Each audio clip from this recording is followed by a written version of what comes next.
Hello everyone, welcome to my channel. My name is Evidence, and in today's video I am going to show you an HTML structure. So HTML document has a certain particular structure, has a way it is structured, and in today's video I am going to be showing you that. And let's get right to it. So an HTML document is structured in what is called parent, child, and grandchild. So for example, HTML, the word HTML here, the tag HTML is the parent of all the HTML documents, okay? The body is the parent of everything in between here.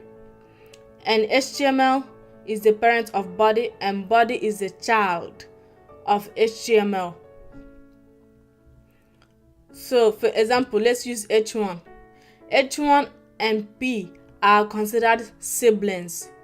They are siblings and they are direct child of body.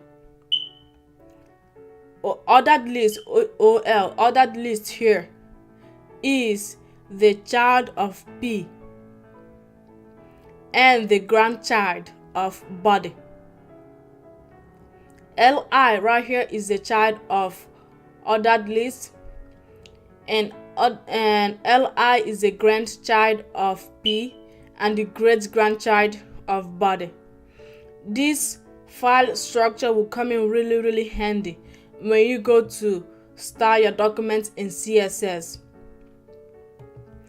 When you go to style your documents in CSS, you may want to select body and select just P, or select P only, or select H1 only, or select only ordered list within body. So this is how HTML documents are structured. They are structured in a parent, child, grandchild, great-grandchild structure.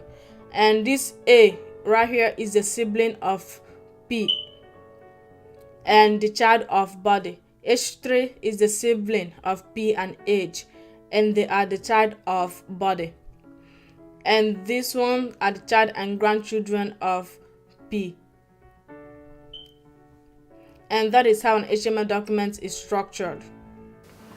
Alright, ladies and gentlemen, that is it for today's video. If you like this video, please be sure to give it a big thumbs up and subscribe for more videos like this one.